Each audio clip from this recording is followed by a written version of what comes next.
one of the biggest online arguments I ever got in was on the Dueling Decades Facebook page when I made the comment. This is Podcast New York. What's up, Dueling Decades? This is Wax. Peace to all you guys, and thanks for having me on the show. Will it be the 90s or the 80s?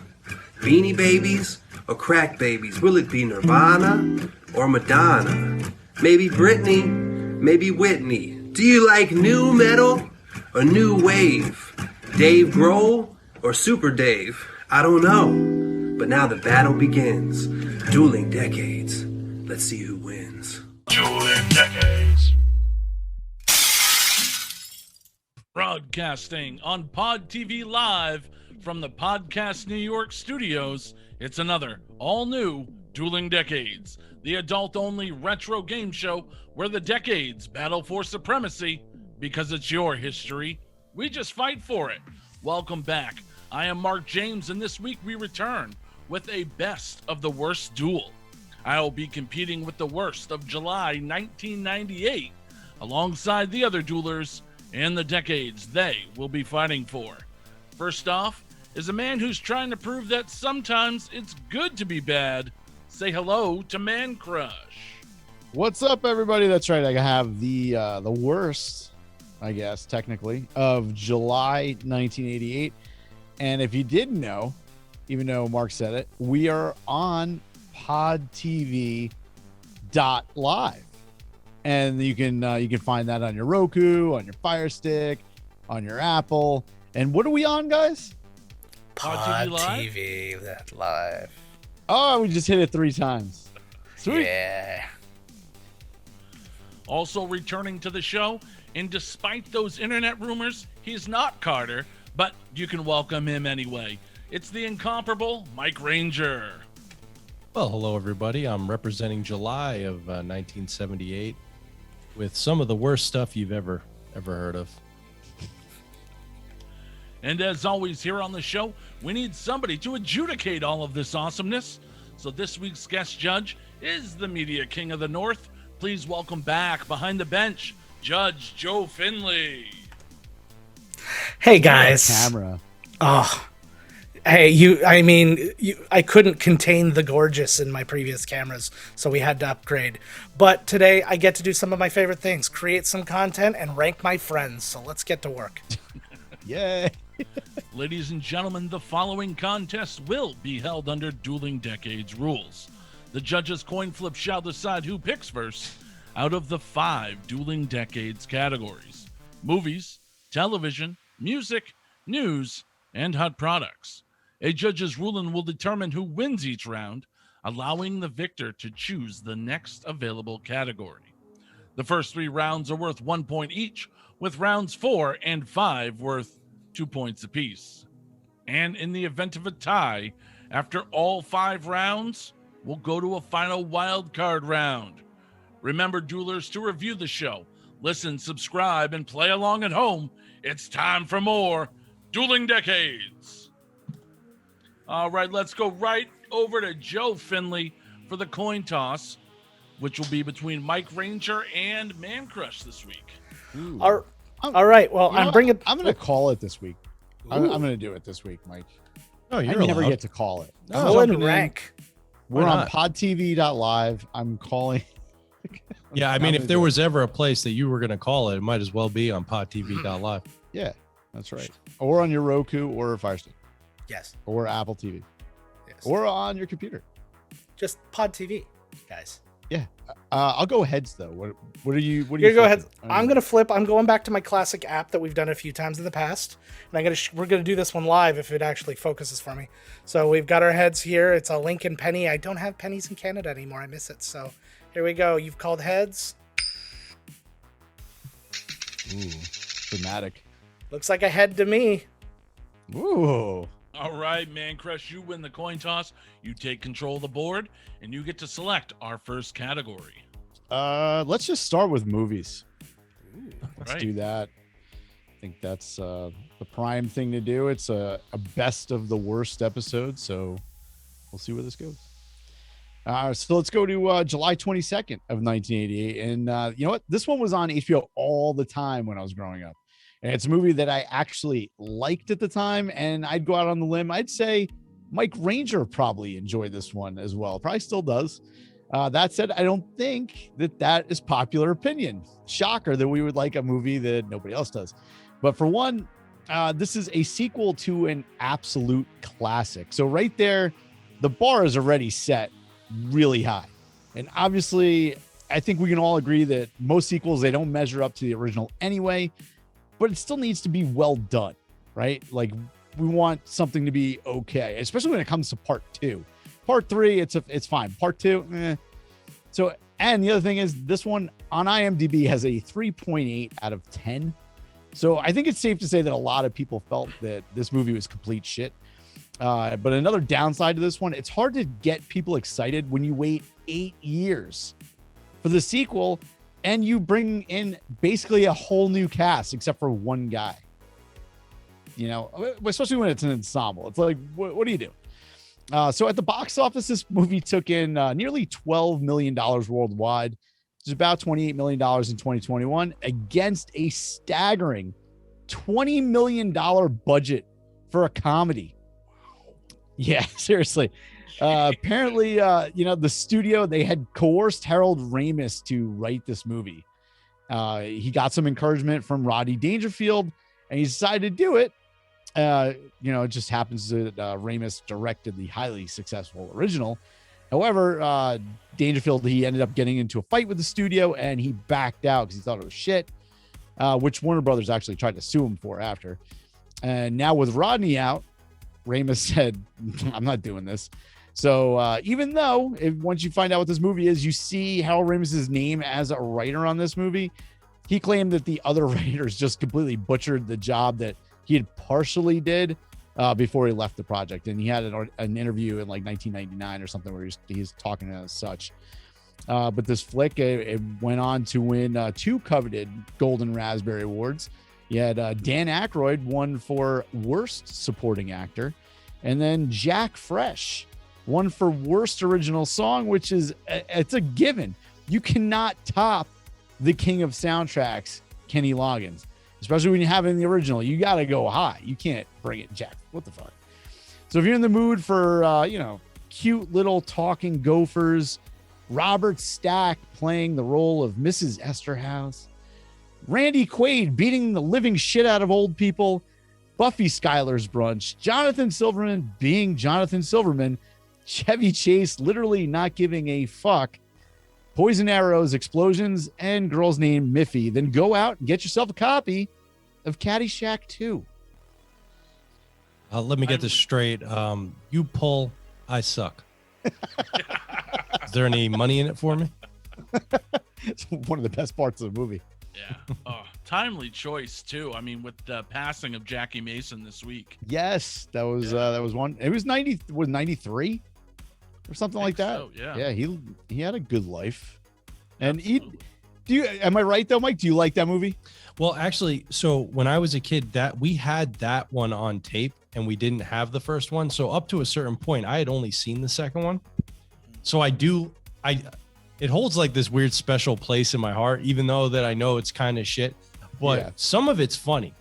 Randy Quaid's stuff is funny. That whole hockey scene. Yeah.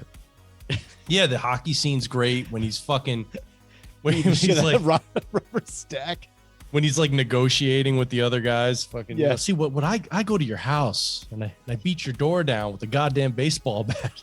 You know? How to kill your dog. All right, Mike Ranger, what did you bring for the movies round?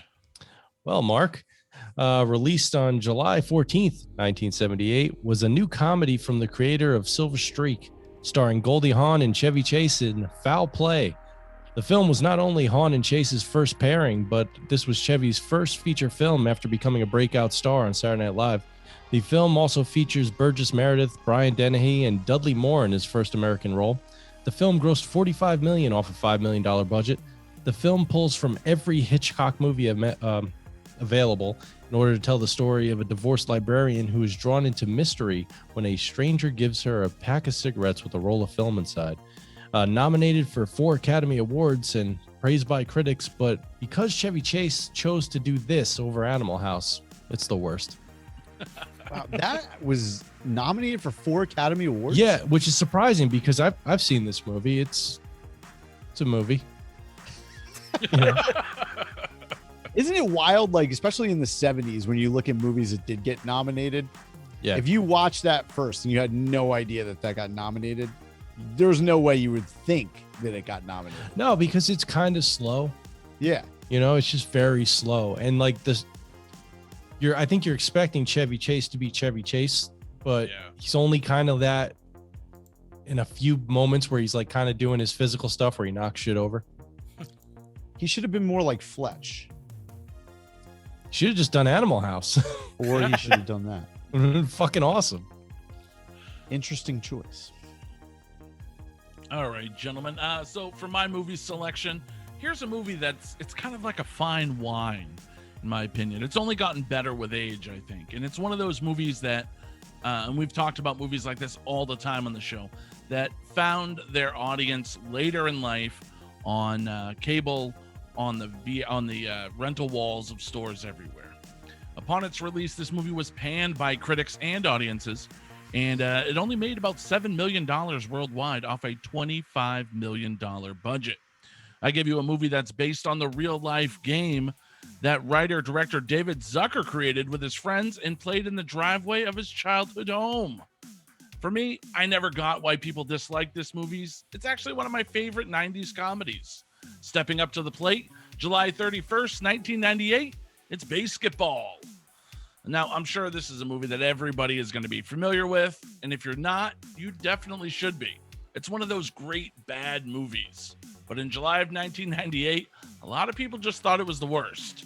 So let's go to the Northwest Herald out of Woodstock, Illinois, where film critic Jeffrey Westenhoff writes, when 1/3 of the team that created Airplane teams up with the guys who created South Park, you don't expect them to crank out a Jane Austen adaptation. Basketball is as tasteless as expected, filled with outrageous gags about sex and bodily fluids designed to make an audience cry. I don't believe they did that.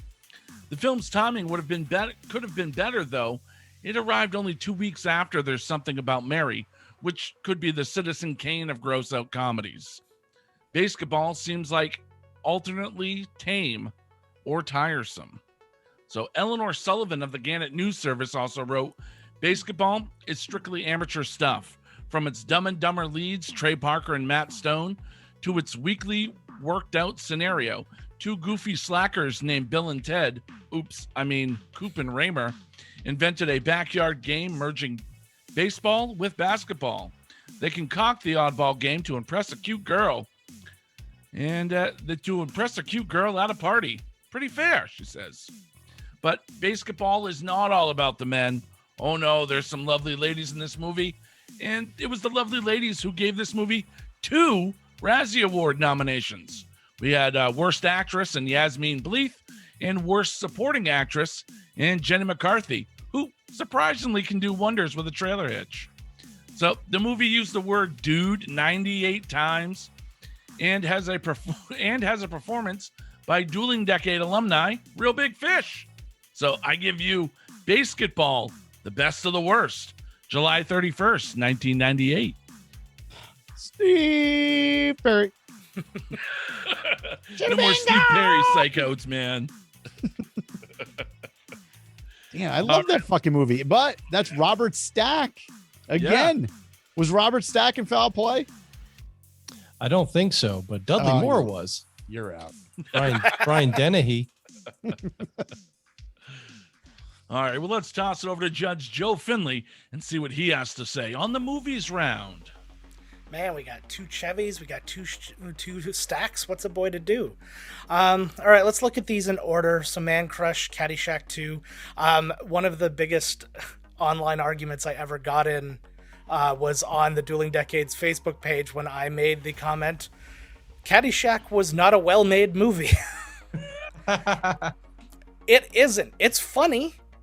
It's a really, really poorly made movie. You could tell it was done by a bunch of people who were not paying attention to themselves because they were too busy on cocaine. It's just a series of sketches stacked together, sort of tied together with with a caddy maybe getting a girl pregnant, but then not, so fuck it. But a lot of funny stuff in there, and some of the most amazing performers you could ever hope for. Caddyshack 2, just subtract all that shit, and it's like, but we'll find some people, it'll be fine. And they did get good performers. Randy Quaid in that time before he went bananas was awesome. Dan Aykroyd, awesome. Jackie Mason, awesome. But I don't know, that one always had just a really, it put a foul taste in my mouth just because it was just not Caddyshack. It might as well have just been called not Caddyshack. I'll give you something positive then. Okay, let's hear it. And it's kind of like addition by subtraction, I believe, because Randy Quaid's part was supposed to be Sam Kinison. And I don't think, I like Sam Kinison, but I don't think he could have done that part like Randy Quaid did. No, I agree with you, and I don't think, and I think that's true of most Randy Quaid parts. I would say the same thing about Kingpin. I would say the same thing about most things. Sam Kinison, you want to see quintessential Sam Kinison, you go to Back to School and you watch him as the history professor. Right. And that's his wheelhouse. Foul Play, it's cool. It's an early Chevy, like kind of right, getting him when he's at his hottest. Of course, yes, it's him not doing Animal House as a result. But to be really honest about this one, I hadn't thought about that movie in decades. Dueling Decades. So like until you said the name, I had it had completely erased from my hard drive. So, but then I look at Mark and I look at basketball, and I'm going to go with this one because you got these guys who, they've created South Park, this gigantic thing. They're teaming with just classic comedy and Zucker, and they're proving that they can do something, well, the same. It's different. It was an original idea. It was something else, and it was just the beginning of those guys doing that kind of thing. They end up doing the Book of Mormon and all these other kind of like, not South Parky things that, while it's still, immature humor and all that kind of stuff, it was a different side of them still. So I give it to basketball and to Mark. Nice.